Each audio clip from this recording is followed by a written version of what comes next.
నమస్తే, welcome to Telugu Rajam. ప్రస్తుతం మనతో పాటు ఉన్నారు సీనియర్ జర్నలిస్ట్ అనంతపురి వెంకటేశ్వర గారు. సార్ నమస్తే. ముఖ్యంగా తెలంగాణ రాష్ట్ర రాజకీయాలు మాట్లాడుకుంటే తెలంగాణ రాష్ట్రంలో ఒక కొత్త పార్టీ అని చెప్పేసి చర్చ నడుస్తున్న పరిస్థితి. ఆ పార్టీ జూన్ 2న ఆవిర్భవించే అవకాశం ఉన్నట్టు కూడా వార్తలు వస్తున్నాయి. ఆ పార్టీ అధ్యక్షురాలు, అదేవిధంగా తెలంగాణ బహుజన పార్టీ అధ్యక్షురాలుగా కవిత ఉండే అవకాశం ఉన్నట్టు కూడా మనకు సమాచారం అందుతున్న నేపథ్యంలో నిన్న ఒక పేపర్లో సంక్లిష్టంగా బ్యానర్ ఐటమ్ ఏంటంటే కాంగ్రెస్తో రాయబారం మొదలుపెట్టారు, కానీ రేవంత్ రెడ్డి యొక్క అనుచరవర్గం వ్యతిరేకంతో ఉండడంతో ఆ రాయబారం అనేది పక్కన పెట్టారని చెప్పేసి, ఈ రాయబారం ఢిల్లీ దాకా వెళ్ళింది, రాహుల్ గాంధీ టేబుల్ మీద కూడా ఈ రాయబారం నడిచిందని చెప్పేసి చాలా ఊహాగానాలు వినిపిస్తుంది. ఆ నేపథ్యంలో కవిత దీన్ని కొట్టిపారేశారు. నిజంగా కవిత కాంగ్రెస్లోకి వెళ్ళాలని, నేను 6గురిని తీసుకొస్తా, నాకు మంత్రి పదవి ఇస్తారా అని చెప్పినట్టు వార్తలు వస్తున్న నేపథ్యంలో వీటన్నిటికీ మీరేం చెప్తారు?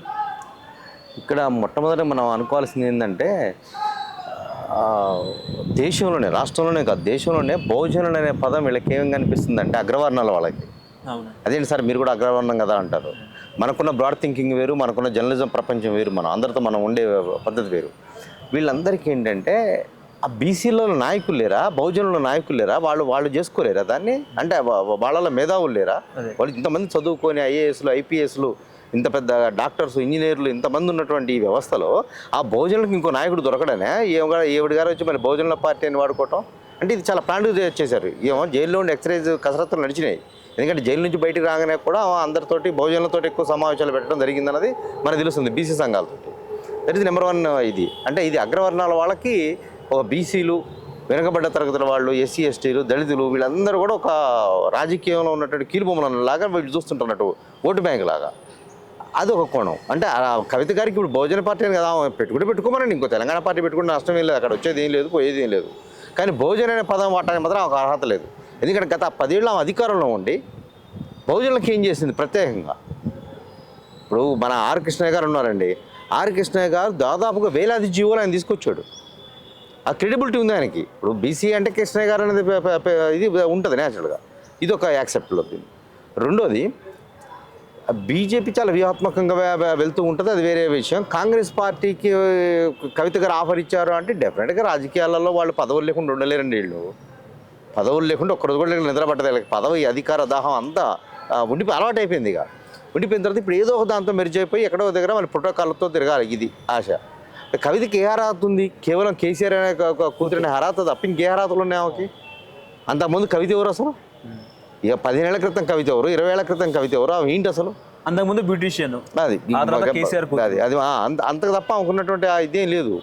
ఆమెకు అధికార దర్పం రాగానే నేను 20 లక్షలు పెట్టి వాచి కొనుక్కోవచ్చు ఇక అంటే ఇవన్నీ మనం చూసినాయి. ఇవన్నీ వీళ్ళకందరికీ అహంకారంతో కూడినటువంటి ఇవన్నీ పక్కన పెట్టేసేసి ఆమె రాజకీయాలే చేయదలుచుకొని ఢిల్లీ దాకా లాబింగ్ నడిపిస్తుంటారు కామ్గా. అదే రాజకీయం అంటే. కానీ ఇప్పుడు గినక కాంగ్రెస్ పార్టీ కవితని దగ్గరికి తీస్తే ఏమవుతుందంటేనండి, ఆ కుటుంబంలో చిచ్చు పెట్టిందే కాంగ్రెస్ అన్న ఫీలింగ్ కొద్దీ వాళ్ళు దూరంగా పెడతారు న్యాచురల్గా. రెండోది, ఆమె వచ్చిన ఒక 6గురినో 9 మందినో 10 మందినో తీసుకొని వచ్చి నేను కలుస్తానంత మాత్రం అక్కడ ఒరిగేది ఏమి లేదు. ఎందుకంటే ఇవాళ ఈ పార్టీని కొట్టేది ఏమి లేదు. వీళ్ళు బాగానే ఉన్నారు. ఇప్పుడు కాంగ్రెస్ పార్టీని చీల్చడానికి కానీ, కాంగ్రెస్ పార్టీ ఎమ్మెల్యేలు చీల్చి ఇంకో ప్రభుత్వం వస్తుందని ఊహించక్కర. తెలంగాణలో సురక్షితంగా మనం అనుకున్నట్టుగా 5 ఏళ్ల పాటు ఇదే గవర్నమెంట్ నడుస్తుంది. ఆ తర్వాత వీళ్ళు చేసే పరిక్రమణ ప్రకారంగా మిగతా వాళ్ళు ఏంటి, ఎవరు వస్తారు అధికారంలోకి అన్నది ఆయా ఒక 1 ఇయర్ బిఫోర్ మనం ఎక్స్ప్లెయిన్ చేయొచ్చు దాని మీద. అందుకనే కవిత గారు పార్టీ సొంతంగా పెట్టుకుంటారా ఇంకోటా అంటే అధికార దహంతో ఇక్కడ వర్కౌట్ కాకుండా ఆమె బీజేపీలోకి వెళ్ళలేదు. న్యాచురల్గా బీజేపీకి వెళ్ళిందంటే సెల్ఫ్ సూసైడ్ అని చెప్పుకోవటమే.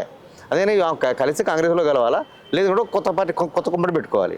ఈ కొత్త కుంపటి పెట్టుకుంటే ఈవిడ గారికి కొద్ది గొప్ప తిరిగిన అనియండి, ఆమెకు ఉన్నటువంటి ప్రాబల్యం కొద్ది గొప్ప ఎక్కువగా సభలు పెట్టింది కానివ్వండి. ఎక్కడ చూసుకుంటే ఆ కోల్బెల్ట్ ఏరియాలో కొంత కనిపించింది. కానీ మొన్న కోల్బెల్ట్లో సినిమా చూసినాం, బీఆర్ఎస్ పరిస్థితి ఎట్లా ఉందన్నది ఎత్తిపోయింది అక్కడ.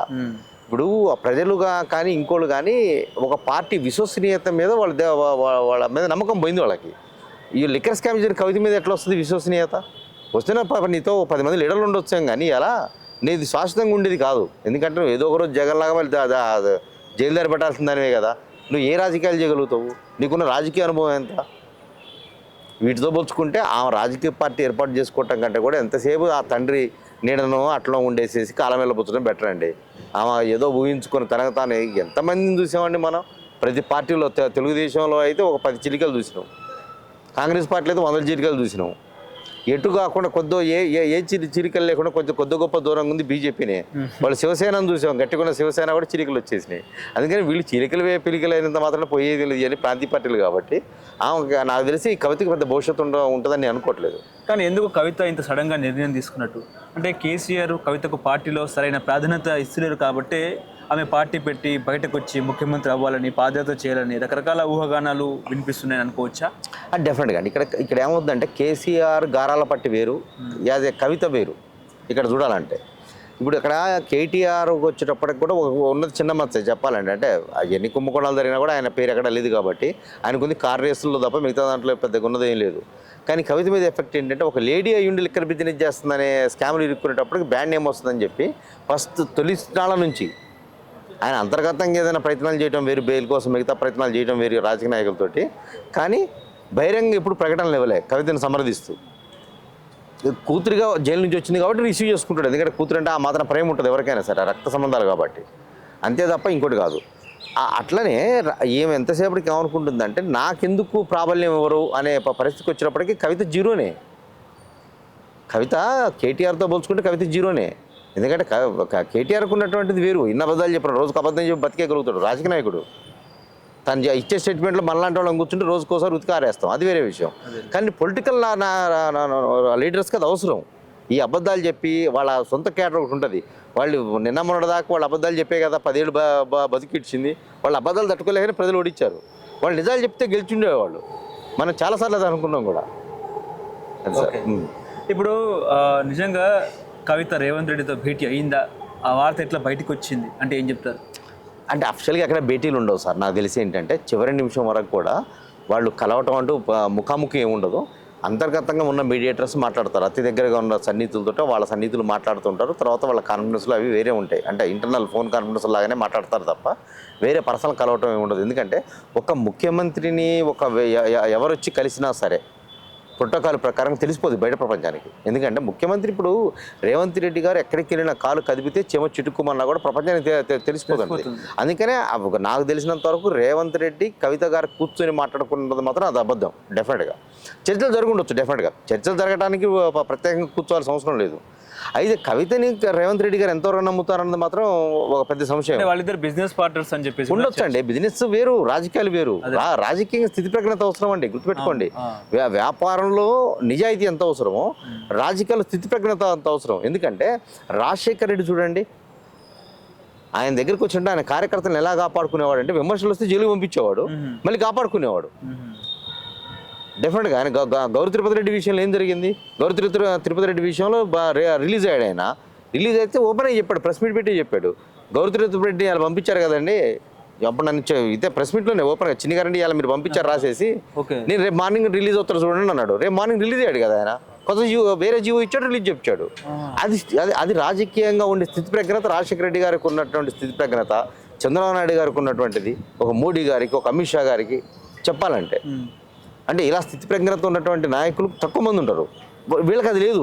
తెలంగాణ భాషలో చెప్పాలంటే తమ్ముడు పెకాట. డెఫినెట్గా వ్యాపార లావాదేవీలు ఇవన్నీ ఎంత అండి? ఇవాళ సీఎం గారు రేవంత్ రెడ్డి గారు వచ్చిన తర్వాత ఆ వ్యాపారాలని పెద్ద లెక్క అండి. వాళ్ళ చెప్పాలంటే ఒకప్పుడైనా అది ఆదాయ వనరు అయి ఉండొచ్చు, కానీ ఇవాళ డబ్బులు పట్టించుకునే స్థాయి నుంచి ఆయన బయటకు వచ్చేసాడు. లేకుంటే ఇప్పటికి ఎన్ని స్కామ్లు బయటకు వచ్చాయి? ఇంతకుముందు అదే కాంగ్రెస్ గవర్నమెంట్ 15 నెలలు 2 ఏళ్ళు దీంట్లో ఉందంటే, అధికారంలో ఉందంటే ఎన్ని చేసేటోళ్ళు. వీళ్ళకి చేసే అవకాశం లేదు. ఎందుకంటే కాంగ్రెస్ పార్టీకి అంతర్గత బయట శత్రువులు అక్కర్లే, వాళ్ళకి అంతర్గత మిత్రులే శత్రువులాగా వ్యవహరిస్తుంటారు. కానీ ఆనంద్ గారు, కవిత ఎవరు వదిలిన బాణం అంటారు? బీజేపీ వదిలిన బాణమా లేకపోతే కేసీఆర్ వదిలిన బాణమా? డెఫినెట్గా కేసీఆర్ అదేనండి. కేసీఆర్ వ్యూహకర్త. ఎందుకంటే ఇప్పుడు బ్యాండ్ ఏముంది కాబట్టి నువ్వు కొద్ది రోజులు పక్కనే లేసి కొంత క్యాడర్ని మెయింటైన్ చేయమ్మా, నువ్వు మెయింటైన్ చేసిన తర్వాత నువ్వు మళ్ళీ వచ్చి నువ్వు మెరిట్ చేసుకుంటావు అంటారు. ఎందుకంటే వాళ్ళ కుటుంబం అంతా కలిసి పెట్టుకున్న కుటుంబ పార్టీ అండి అది. ఆ పార్టీని వదిలిపెట్టి వీళ్ళు ఏం చేస్తారు? ఇవన్నీ బయట ఆడే జిమ్మిక్స్ తప్ప ఎట్టి పరిస్థితుల్లో కవితని నమ్మే పరిస్థితి లేదు, కవితని మనం నమ్మాల్సిన అవసరం లేదు. తెలంగాణ రాష్ట్రంలో ఆ సంక్షేమం లేదు కదండి. ఇప్పుడు ప్రజాపాలన 17 నెలల పాలన. ఈ పాలనలో సరే ప్రజలు కూడా కొత్త పార్టీని తెలంగాణలో కోరుకోని పరిస్థితి. ఇంత సడన్గా ఇంకా కాంగ్రెస్ పార్టీకి 3 సంవత్సరాల టైం ఉన్నా కూడా సడన్గా కవిత పార్టీ పెట్టి ప్రజల్లోకి వెళ్ళి ప్రజా మద్దతు కోరే సమయం కూడా ఉంటుందా? ప్రజలు నిజంగా కవిత పార్టీ చూసే అవకాశం ఉంటుందా అంటే ఏం చెప్తారు? డెఫినెట్గా నేను ఒక నమ్మలేని నిజం చెప్తాను, అది క్రాస్ చెక్ చేసుకోవచ్చు. ఓకే. పార్క్ హైత్ హోటల్ ఇప్పుడే ఎందుకు అమ్మకానికి పెట్టారు? పార్క్ హైత్ హోటల్ మన జూబ్లీస్కి మనం వెళ్ళే రూట్లో ఉంటుంది, షేక్పేట ఎంఆర్ ఆఫీస్ ఎదురు దగ్గరలో ఉంటుంది. పార్క్ హైత్ హోటల్ ఎందుకు అమ్మకానికి పెట్టారు ఇప్పుడే 15,000 కోట్ల రూపాయలకి? అంటే ఇవన్నీ ఏంటంటే వీళ్ళు లిక్విడ్ చేసుకోవటం కోసం జరుగుతున్న ప్రయత్నాల్లో ఒక భాగంగా అది. అలానే ఇవాళ కవిత హఠాత్తుగా వచ్చి పార్టీ పెట్టడం అన్నది ఇది బీఆర్ఎస్ వాళ్ళ ఎత్తుగడ. ఎందుకంటే వాళ్ళకి వేరే దిక్కు లేదు ఇప్పుడు. బీఆర్ఎస్ పార్టీకి అటు ప్రజలు నమ్మే పరిస్థితి లేదు, వాళ్ళ ఓటు బ్యాంక్ నిలబెట్టుకునే పరిస్థితి లేదు. ఇప్పుడు వాళ్ళు ఎప్పుడు చేసినా కూడా ఉదయం నుంచి లేస్తే ఇప్పుడు జరగాల్సిన పరిస్థితి ఏంటంటే, ఇప్పుడు కాళేశ్వరం ప్రాజెక్ట్ ఉందండి, దానికి అటెండ్ కావాల్సిన దాంట్లో కసరత్తులు నడుస్తున్నాయి. కాళేశ్వరం ప్రాజెక్ట్ కానీ next Yadadri electricity power plant ఉంటుంది. ఇవి పెద్ద నాయకులు ఇరుక్కున్న కేసులు. అయితే అటు కేటీఆర్ దగ్గర ఏముందండి, రేస్ కేసు గురించి ఆల్రెడీ ఏసీబీ నోటీసులు ఇచ్చింది, ఫారిన్ వెళ్ళిన తర్వాత వస్తా అన్నాడు. ఎక్కడ ఏ స్కామ్ జరగలేదు చెప్పండి. ఇక సెకండ్ గ్రేడ్ నాయకులు తీసుకోండి, మంత్రులకు ఉన్నటువంటి వాళ్ళలో వాళ్ళ చిట్టం మనకు తెలియదు ఏముంది. ఎర్రబలి దయాకర్ గారు చేసింది తెలియదా మనకి? మిగతా మంత్రులు చేసింది తెలియదా? ఎక్కడ పెడితే అక్కడ ప్రజలను పిక్కు తిన్నారు కదండి వీళ్ళు. అందుకనే వీళ్ళందరికీ నెమ్మదిగా ఎదురవుతుంది రాజకీయంగా కాంగ్రెస్ పార్టీ చేసే ఎత్తుగాళ్ళు ఏంటంటే దాన్ని ఎంత స్థాయికి తీసుకెళ్లాలన్న దాంట్లో వాళ్ళకి ఒక ఐడియా ఉంది. ఎందుకంటే కాంగ్రెస్ పార్టీ తెలంగాణ ఇస్తాననే దాంట్లో ఒప్పందంలో భాగంగా బీఆర్ఎస్ పార్టీ మెర్జ్ చేస్తా అని చెప్పాడు కేసీఆర్ గారు. ఏమంటే వితిన్ 48 అవర్స్లో ఇక్కడికి వచ్చేసిన తర్వాత మార్చేశాడు సినిమా. ఆయన ఎవరు నమ్ముతారు? ఇక మన కవిత కూడా చెప్పింది కదా, బీజేపీలో బీఆర్ఎస్ని విలీనం కూడా చేస్తారన్నట్టు. చేస్తారు డెఫినెట్గా. అంటే విలీనం చేస్తారనే వార్తల్ని ఆ రాజకీయంగా పొలిటికల్గా మాట్లాడుతుండొచ్చు, కానీ విలీనం చేయరండి. ఎందుకంటే బీఆర్ఎస్ పార్టీ వాళ్ళు ఇబ్బందులు ఎదుర్కొన్నా కూడా మళ్ళీ కాంగ్రెస్ పార్టీకి వ్యతిరేక ఓటు నాకు బనికి వస్తుందనే ఆశతో వాళ్ళు ఉన్నారు. ఇంకా దింపుడు గల్ల ఆశ అంటారు దాన్ని. కాంగ్రెస్ పార్టీకి వ్యతిరేకంగా ఉండే ఓటు బ్యాంక్ ఏదైనా ఉందన్నా కూడా బీజేపీకి ప్లస్ అవుతుంది తప్ప అది బీఆర్ఎస్కి ప్లస్ కాదు. ఎందుకంటే ఈ నాయకులందరూ రకరకాల అరాచకాలు చేసి వచ్చినాడు కదండి. ఎవరు నిజాయితీ పరులో చెప్పమనండి. నేను చాలాసార్లు చెప్పిన, బీఆర్ఎస్ పార్టీలో ఇతను నిజాయితీ పరుడు అని చెప్పి ఒకరిని తీస్తారండి, నేను వాడి స్కామ్లు బయట పెడతా అంటున్నా. నేను ఆ రోజు మనం 4 ఏళ్ల క్రితం చెప్పినాం, 3 ఏళ్ల క్రితం చెప్పినాం, ఇప్పుడు చెబుతున్నాం. ఇక మా దాంట్లో ఈయన నిజాయితీ పరుడు అని చెప్పమనండి, మనం స్కాములు చెబుతాం. లిస్టులు అన్ని స్కాములు చేశారండి వీళ్ళు. ఇంకోటి, మీకు భూభారత్ వచ్చిన తర్వాత ధరణిలో ఆడిట్ అయిపోయిన తర్వాత 1,00,000 ఎకరాలు శ్రీ పేరుతో ఉందండి. చెబితే షాక్ అవుతారు. 1,00,000 ఎకరాలు ఎక్కడన్నా ఎవరి పేరు మీద ఉంటుంది? మీ పేరుతోటో నా పేరుతోటో మనకు భూములు ఉంటాయి కదా. శ్రీ ఎవరు అసలు దీంట్లో? శ్రీ పేరుతోటి కొల్లగొట్టడానికి 1,00,000 ఎకరాల పైన ఉందన్నట్టు. మేము ఎదుగుతున్నాం, ఇంకా శ్రీ ఇంకెన్ని బయటపడతాయని ఎదుగుతున్నాం. నేను రాత్రి కూడా ఒక 3 గంటలు సెట్ చేసాను దాని మీద కూర్చొని. ఇప్పుడు కాళేశ్వరం ప్రాజెక్టులో భాగంగా 1,00,000 కోట్లు అవినీతి చేశారని చెప్పేసి కాంగ్రెస్ ప్రభుత్వమే ఒక ప్రత్యేకంగా కమిషన్ ఏర్పాటు చేసింది. ఆ కమిషన్ జస్టిస్ ఘోష్ గారి నేతృత్వంలో ఆ కమిషన్ నడుస్తున్న తరుణంలో ఆ కమిషన్ కేసీఆర్ గారికి కూడా నోటీసులు అందజేశారు. కేసీఆర్ కూడా ఆ నోటీసులు చూసి ఓకే 5వ తారీఖున వస్తా అని కూడా రిప్లై ఇవ్వడం జరిగింది. ఒకవేళ వస్తే అసలు కమిషన్ ఎటువంటి ప్రశ్నలు అడిగే అవకాశం ఉంది? అంటే వీళ్ళు ఫస్ట్ ఏం చేశారంటే అండి, ఇది ఇరిగేషన్ సంబంధించింది కాబట్టి చెప్తున్నా. ఈ ఇరిగేషన్ ప్రపంచంలో ఇప్పుడున్నటువంటి మెయిన్ ఉన్నటువంటి మురళీధర్ గారు కానివ్వండి, ఇంకా మిగతా వాళ్ళు కానివ్వండి, ఎంప్లాయీస్ ఎవరైతే సీనియర్ మోస్ట్ కాళేశ్వరం మేనేజ్ చేసినటువంటి వాళ్ళు, వీళ్ళందరూ కూడా దాంట్లో దొంగలే కదా. కాదని చెప్పమంటారు, ఏమో అడగండి. అసలు ఒకనొక పరిస్థితులలో సిగ్గు లేకుండా ఏమంటారంటే, ఇంజనీరింగ్ చదివినటువంటి వాళ్ళు మాకు ఇంగ్లీష్ రాదండి అని చెప్పేసేస్తే కమిషన్ అధినేత తప్పుపట్టాడు. ఇంగ్లీష్ రాని వాళ్ళు ఇంజనీర్లు ఎట్లా అయ్యారని అడిగిండు. అంటే వీళ్ళకి అన్నీ తెలుసు. వీళ్ళు ఫస్ట్ ఏం చేశారంటే అఫిడవిట్లు కొట్టిస్తే అయిపోద్ది అనుకొని అఫిడవిట్లు కొట్టించారండి. ఆయన చాలా లోపలికి వెళ్ళిపోతారు. ఎందుకంటే అది జస్టిస్ కమిషన్ అండి. అది కమిషన్ ఎంత ఎంక్వైరీ చేస్తే వీళ్ళకి తెలియదు కదా. వీళ్ళు ఎంతసేపు ఏమనుకున్నారంటే మమ్మల్ని కేసీఆర్ కాపాడుతారో కేటీఆర్ కాపాడుతారో అనుకున్నారు. కాపాడమనండి. ఆయన వేరే స్టేట్లో ఉన్నటువంటి ఇంజనీర్లను తెప్పించుకొని ప్రత్యేకమైనటువంటి ఇన్ఫర్మేషన్ తోటి నివేదిక తయారు చేసుకొని కాళేశ్వరం ప్రాజెక్టు కూలిపోవడానికి కారణం ఏంటి, కుంగిపోవడానికి అనే దాంతో తెలుసుకుంటే ఇంకో లోపం కూడా బయటకు వచ్చింది. అప్పుడే వీళ్ళు దాన్ని కనిపించకుండా చేయాలని చెప్పి పునాదులలో 6 నుంచి 7 అడుగులు వీళ్ళు ఎందుకు మళ్ళీ స్లాబ్ పోసారండి, మళ్ళీ కింద సిమెంట్ కాంక్రీట్ ఎందుకు వేసారు? అవి కుంగిపోతాయనే భయంతో మేము స్వయంగా పరిశీలించినప్పుడు మా మీద కేసులు పెట్టారు కదండి ఆ రోజున. మేము స్వయంగా పోతే మమ్మల్ని అలా రానిలే అక్కడికి, అదేదో నిషేధిత ప్రాంతం అయినట్టు, లేకుంటే ఏది మన దేశ రహస్యాలు అక్కడ ఏదో దాగున్నట్టుగా ఫీల్ అయిపోయారు వీళ్ళు. చివరికి సిగ్గు లేకుండా ఇప్పటికే ఏమంటారు, బాంబులు పెట్టి పేల్చారేమంటున్నారు. కామన్ సెన్స్ ఉన్నటువంటి వాడికి ఎవరికైనా సరే సార్, బాంబు పెట్టి పేలిస్తే పైకి పోతుంది, ఏదైనా సరే క్లియర్గా కనిపిస్తుంది. బాంబులు పెట్టిస్తే క్లియర్గా కనిపిస్తుంది. ఇది కుంగిపోయిందని కనిపిస్తుంటే మేము స్వయంగా చూసి వచ్చినాం. ఎంత కుంగిపోయిందో చేస్తే ఒక మనిషి పట్టే అంత ఉంటుంది అన్నట్టు లోపల. అంటే వీళ్ళ అవినీతి పరాకాష్ట ఏంటంటే ముందు ఎస్టిమేషన్స్ పెంచారండి. 35,000 కోట్లు ఉన్నటువంటి ఎస్టిమేషన్ని 1,50,000 కోట్లకి పెంచారు. ఒకటి అయిపోయింది అక్కడ సినిమా. అంటే అక్కడే కొట్టేశారు దెబ్బ ఎంత కావాలో అంత. దీని తర్వాత ఏం చేశారు, సబ్ కాంట్రాక్ట్స్ ఇచ్చుకుంటూ వచ్చారు. ఇప్పుడు ఎల్ఎన్టీ 3 సార్లు లెటర్ పెట్టింది మాకు ఎన్ఓసి ఇవ్వమని చెప్పి, మాకు ఇంకా ఇబ్బంది లేదని. ఇవాళ కూడా పెద్ద గొడవ సార్ అది. వాళ్ళు మీరు రిపేర్ చేయడం ఉంటున్నారు, మరి ఆ 150 కోట్లు కూడా పెట్టాలి. ఇప్పుడు వీళ్ళు చేసిన పాపాలకి అది ఒక తరం కాదు అసలు. తెలంగాణకి ద్రోహం ఎవరైనా చేశారంటే ఆంధ్ర వాళ్ళు చేసిన ద్రోహం తక్కువ అండి, కేసీఆర్ ఫ్యామిలీ చేసిన ద్రోహం ఎక్కువ. దీనికి మొహాటం లేదు, ఇబ్బంది లేదు. చెప్పండి, కాళేశ్వరం ప్రాజెక్ట్ ఎందుకు నోటీసులు ఇచ్చింది? నువ్వు సీఎం ఒక ఎక్స్-సీఎం పొజిషన్లో ఉన్నప్పుడు ఆ రోజు నువ్వేం చెప్పినావు? వీడియోలు ఏమంటే ఇస్తాం, మరి మొత్తం ఫుల్ వీడియోలు మన దగ్గర ఉన్నాయి. ఆ రోజు మొత్తం నేనే కట్టేది, నేనే ఏమనుకుంటానని చెప్పినోడు తీరా ఎంక్వైరీ కమిషన్ వేసినప్పుడు నాకే సంబంధం, నేనే ఇంజనీర్ అని చెప్పిండు. ఈ అబద్ధాలు ఆడటంలో ఈ కల్వకుంట్ల ఫ్యామిలీ ఎలా తయారైపోయిందంటేనండి, రోజుకు వీళ్ళకి ట్రైండ్ అన్నట్టు వీళ్ళు, ఇక రోజుకు ఒక అబద్ధాలు చెబుతుంటారు వీళ్ళు. మామూలు ప్రపంచం చుట్టలేదు అనుకుంటారు, లేకుంటే ఈ అబద్ధాలు నమ్ముతున్నాం అనుకుంటారో అర్థం కాదు. అంటే మొన్న చెబుతుండే కేటీఆర్ గారు చెబుతుండే మంచిగా, ఏది మన వాళ్ళు వేరే పార్టీలోకి వెళ్ళారు, వాళ్ళని తొక్కాలంటుండు. అసలు నీ దగ్గర ఉన్న వాళ్ళందరూ మరి తొక్కితే నీ దగ్గర నుంచి మొదలు పెట్టాలగా. నువ్వు ఎలక్షన్స్ అయిపోయిన ఏది 10 గంటలు కాకముందే నువ్వు లాక్కుంటే ఖమ్మం నుంచి 9 మందిని. ఇవన్నీ ఏంటంటేనండి చెప్పుకోవడానికి బాగానే ఉంటాయి, కానీ ఆచరణలో ప్రజలు గమనిస్తున్నారు అనుకున్న దగ్గర ఇప్పుడు కేటీఆర్ నమ్ముతారా ఇవన్నీ చూసిన తర్వాత? అందుకని ఫస్ట్ నుంచి మనం చెప్పేది ఏంటంటే ఆయనకి మంచి రాజకీయ భవిష్యత్తు ఉంది, నిజాయితీ కూడా మనం చెప్తున్నాం మనం. నిజంగా కాంగ్రెస్ ప్రభుత్వం అరెస్ట్ చేసే అవకాశం ఉందా ఒకవేళ అవినీతి తేలితే? డెఫినెట్గా అండి. ఇప్పుడు కాంగ్రెస్ పార్టీకి తప్పదు, అనివార్యం. ఇక కాంగ్రెస్ పార్టీ చేయకుండా ఉంటే బీఆర్ఎస్ నాయకుల మీద ఆరోపణలు వాళ్ళే 17 కేసులు రెడీ చేశారండి ఛార్జ్షీట్లో.